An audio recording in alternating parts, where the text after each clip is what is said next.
You've seen him in Deceived. You've seen him in Hope. You've seen him in Return. You've read him. You've read of him in the books. He's one of the biggest baddies you'll ever face in the Old Republic. And I am proud to present to you Darth Malgus.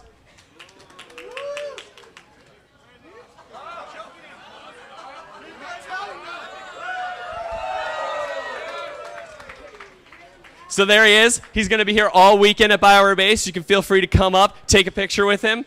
And now we've got a very special presentation for you from the other people who work on the Old Republic. They're hanging out at the stage. We're going to throw it over to them.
Hello. Good evening, everybody. We are going to do a Q&A here with two of the most important people on the Old Republic. If not the most important people on the Old Republic. Please join me on the stage. James Olin, Game Director. Hello. And Rich Vogel, who is our Executive Producer. How you doing? Hello. I think we're waiting for one more. Here we go. One more mic. There we are. Okay. Thank you. Well, yeah, huge crowd here. Anyone have any questions about the Old Republic? Or should we are targeting holiday 2011. What does that mean? What we're doing is we're beta testing and we're figuring out at the quality level we want to release, and that's why we haven't released the date yet, because we're testing the game, making sure it has a good balance and experience for our players. We don't want to release crap, and we won't. That's not BioWare. So that's why we haven't released the date. You heard it from Rich Vogel. We are not releasing crap. There you go. Exclusive. Anyone else have a question apart from that one? So you mentioned in the pre-order details that there's going to be a store for the collector's edition. Like, what sort of items can we expect to see in that store? What should we expect? Well, there are quite very exciting items that we have yet to determine. So, Is there, like, can you just like the nature of them? Like, will they be cosmetic items? They will be more cosmetic than they would be. well, actually, no. Currently, we are planning to have. They will be weapons and armor, but we're not going to be giving you an advantage in power levels. So you're not going to, when you get the store, you'll be able to buy items that will up your power, but they'll really just be cosmetic in terms of you could get a similar powered item that looks different by playing the game normally. But you will have it because you had the CE. And in addition, the collector's store is actually a location in the game as well. It's not just a random vendor. It's actually an exclusive location in the game. It's kind of like a, I don't know, an A VIP club area. Yeah, like a VIP lounge. Yes. Is the stuff there purchased with like in-game credits or actual money? Actual American. No, I'm just kidding. Credits. Yes. Yeah, we wouldn't want to. We already got your money when you bought the collector's edition, so. Any other questions? There we go. Dallas Dickinson. Oh! Late as usual. Somebody told me 7:30. Guys. He always I has an text excuse. you. Exactly. Oh, he did say it. By the way, be right there. See, there it is. I texted him 15 minutes ago. What color crystals and lightsabers are in the game that you guys have not announced already? A lot. The question was, so we should probably repeat Yes, the question. repeat The the question question. was, what color crystals are there in the game for lightsabers and, of course, for blaster weapons, which we have not announced yet. Well, I can't really go through all the different colors, but we do have the ability to have dozens and dozens of different colors. So more than you've seen in the movies. And the color crystal, which is available to everybody who pre-orders the game, is yellow, right? I don't know. That's something that marketing guys know. They might describe it as, I don't know. Gold. Gold would be Gold. more like yeah, it. maybe. Oh yeah, and it has special effects. That's true. Yes. I think it's yellow. I think it's a yellow core with a black glow. That's what I think it is. You heard it here first. Totally not confirmed. Not confirmed. Anything else?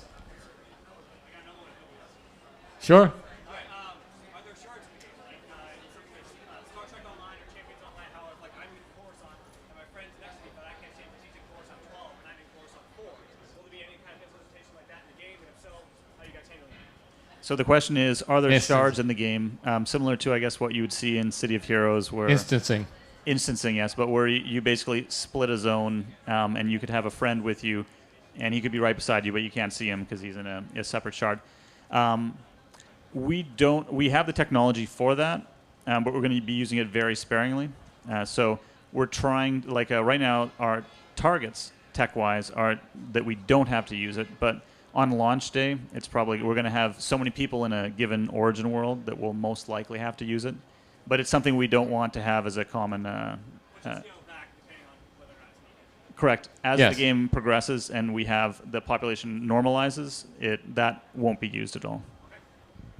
Yeah, that was something that Daniel commented on during E3, and he was correct in what he said in that we are fully intending not to have that. But as James says, we do have the technology, yeah.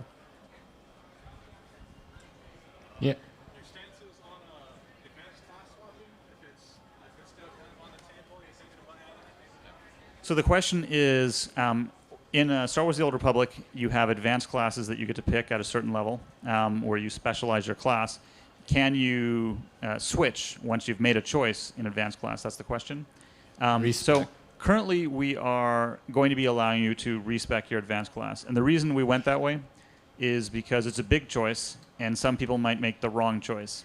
So the very first time you decide to respec your advanced class, it's not going to be super expensive. We're going to make it relatively affordable. And then after that, it'll become a lot more difficult. So we're going to let you correct your mistake. So for example, if you're a Sith warrior, you decide to pick the Juggernaut route, and then 2 levels in, you're like, I didn't want to be a Juggernaut.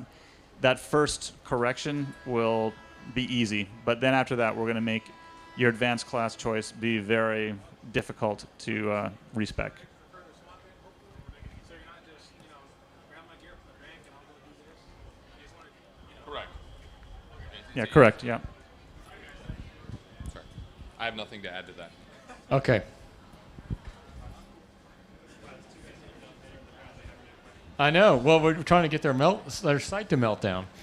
Yeah, what about the Darth Vader questions? Come on. Okay, how about giving further details on the companion character AI tweaking? I'm already in trouble for like Elaborating already. Yes. Sorry. We'll have more to talk about soon. So I think you can't comment then further on the customization of those companion characters in terms of looks. Oh yeah, we can talk about that. That's so basically we want you to be able to customize your characters or your companion character's appearance, much in the same way you're able to customize your main character's appearance. And we had multiple reasons for doing that. There was a lot of asks for it from playtesting, but it's also so that you a world. So it's a pretty good fix for immersion issues in the game. You can't make radical changes to those companion characters. You can't change their sex or you can't change their species. But Yeah, we're adding that in later. No, I'm just kidding. No. Confirmed. but you can certainly make them look individual to you and your experience. You can make Veta male, but she'll sound really weird. No, Yes. I'm just kidding. Go ahead. That question about the companion characters. When would you make that cosmetic change? When you first make the character, and would you be able to customize later companion characters? So we're starting off with some initial customization kits that you'll be able to do as soon as you get your companion character, and then we're going to be unlocking other ones in ways that are to be determined. Thank you. It is still in testing. It's still in work in progress. Exactly, yeah. And we So we'll really see- don't like to talk about it until it's in the game and working. Yeah. So there are some of us in the gaming community who simply do not have the time to invest in a giant 100-hour MMO. What options are you offering for those who won't be able to put in as much time as their lifeless counterparts? So the question is, there are people in the gaming community who can't invest. Lifeless counterparts? Yes, Wow. Wow. Harsh. It sounds like a South Park episode. who don't have the time to invest in 100 hours of a massively multiplayer game. How many hours Well, have you first played of off- Mass Effect? It's much more than 100 hours. But That was my answer. secondly, one of the philosophies we've had from the game design side is we wanted to make sure that there was never a grind in Star Wars: The Old Republic. So I like to think of Star Wars: The Old Republic as, if you're a fan of BioWare RPGs, as the endless BioWare role-playing game. Basically, it goes on for forever, right? If we're successful, we're going to have a game that's going to go on for 10, 20 years. But if you want to just play the game and have fun, spend 5 hours a week or 5 hours a month, it's possible to play the game that way, because we have a lot of really high-quality story content all the time. So you don't have to play all 200 hours or 300 hours or however it ends up being. But it's if you love BioWare RPGs, I think you'll have a lot of fun with it. Are you guys planning to change some of the art style of the speeders that was currently shown? Because there was a little bit of talk about Ooh. like the smaller type of speeders. I'm guessing this gentleman did not make it to our panel this afternoon. Well, Oh yeah, so we actually have reacted to a lot of the feedback on our initial announcement of the speeders because they were not super popular. So one of the reasons we went with the initial concept for the speeders was we were going with more of a traditional upgrade route for the speeders in terms of speed. You'd get a speeder, it'd be a little bit slower, and then you get a faster one, and then at the end game you get the super fast one. And that led us to, if you're going to have a slower speeder, it has to not look like it should go super fast. So that's why we designed those ones. But after a little bit of thought and reacting to what fans were saying, we were like, screw it. This is Star Wars. We should be giving out really fast speeders as soon as a player gets them. And so we went back to the drawing board and started adding speeder bikes. And then we were thinking land speeders. So we started doing some concepts for that. And because we were worried about clipping issues and how it would look, but we did some experiments. And actually land speeders looked really good in the game. So we put those in too. And now we have a whole bunch. We have the art team just churning out new speeder bike models and new land speeder models. And I think people will be pretty happy. Yeah, I think you will be happy what you see. So then with regards to those land speeders, I noticed that there was a second seat there, and somebody else, another player, jumped into your speeder with you. You can drive around. That is an excellent idea for a post-ship feature. Yeah, absolutely. Excellent. Maybe that's why there's room. Any plans for a Mac version? Currently, we don't have any plans for a Mac version. However, we have lots of people in the company who do play Star Wars: The Old Republic on their Mac by using Boot Camp, and it works really well with Boot Camp. Yes. Have you guys decided what races will be able to play what side? Like, is there, like, for example, if I wanted to play it to be like Imperial Nation, would I be able to do so? Or is it going to be certain races, Republic only, certain races, Citadel? Currently, we have certain races associated with the Imperial side and certain races associated with the Republic side. However, we have an unannounced feature that may, in the future, allow you to have more access to races on either side. But we can't go into the details right now on that. That's Steven putting a bullet in his own head right there. That was nice. thanks for that. A while back, I think it was James that commented on some sort of legacy system. Any more comments on that? Nope. Next. Nope. Can't comment on it. What was the how many abilities would you expect to have at level 50? It's a good question. Just combat abilities? I think it's all the passive and active and every single ability on your ability page. How many is that? Like 30? It's about 30. Yeah, I think it's Ish. around 30. Ish, yeah. It may be slightly more than that, maybe more like 35. Georg keeps on changing it up on me, so Georg's the lead combat designer. No, I'm just kidding. It's about 30. Any more for any more?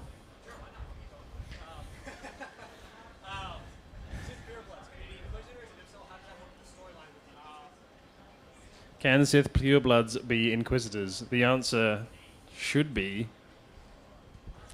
Yeah, currently we're not allowing that. We actually had some debate about that because the Sith purebloods really fit the class, but not really the story.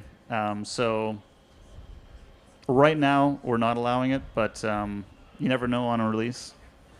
You can see from James's face it wasn't just some debate. Me and Daniel Daniel Erickson's the lead writer. We got in a fist fight, and he beat me up, and so I had to take it out. No.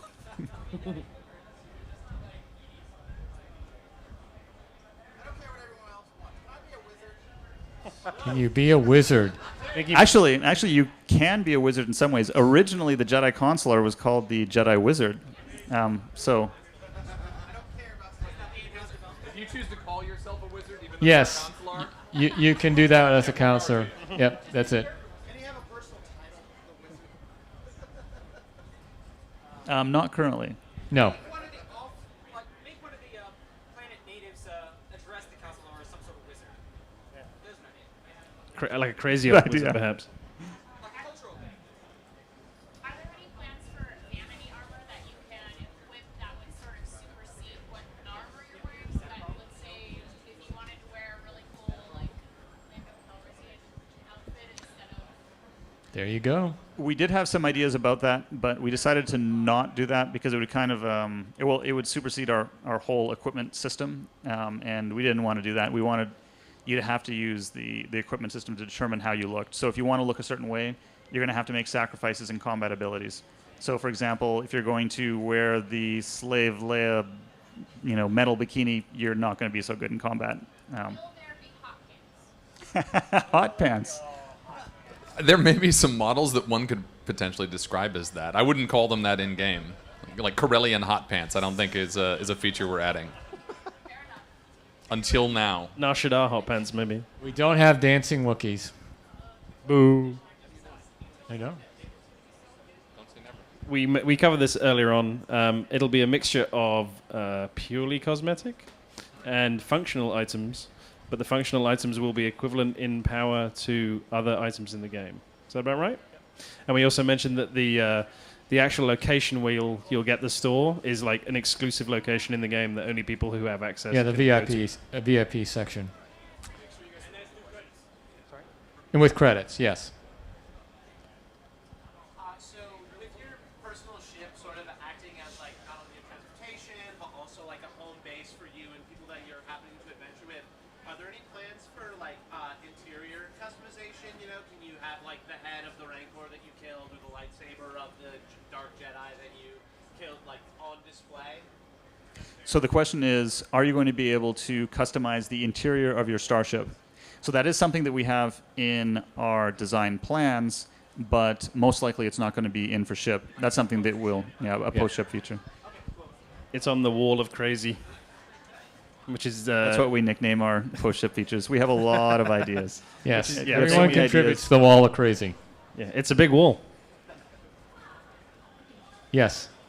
Will you have unlockable titles for your characters? Will you have unlockable titles? And so the question is, will you have unlockable titles? We have a lot of different. Actually, they're currently in the game, and people who are playtesting the game, they have access to all those titles. You can actually switch between the titles, so you can have. Okay. You can have collected a half dozen or a dozen titles, and you get to choose which one you want to display. Do certain titles give certain benefits? No, totally cosmetic. We have one more question and we have to go. Anybody? You didn't. Okay, go ahead. What's your favorite class in the game? What's my favorite? I play the agent. Favorite I love class? I love that class. Favorite class in the game? Yes. Currently, I would say it's the agent because I was just playing it and enjoying it, playing as a sniper. Pretty awesome. It's But awesome. I believe that I'm probably going to play as a smuggler when we ship. Damn straight. It was a battle between that and the Sith Warrior. I like that one too. So favorite class? Well, Empire is the best of the Star Wars movies, and Darth Vader is the main character. So I love the Sith Warrior. There you go. Thank you, guys. Am I in trouble again? Hey, do I get to answer? Steven's going to answer. I'm gonna have to sorry. say I'm gonna say smuggler is my favorite class. Partially so I can try and balance out this terrible Empire bias going on up here. Whoa. Oh, I certainly like playing the smuggler there. My smuggler looks like Tom Selleck from Magnum. All right, guys, thank you very, very much for coming out. Thank you. We're going to do this again a couple of times during Comic-Con, so feel free to come back. And remember that we're playing PvP all day right here, so come on back and play.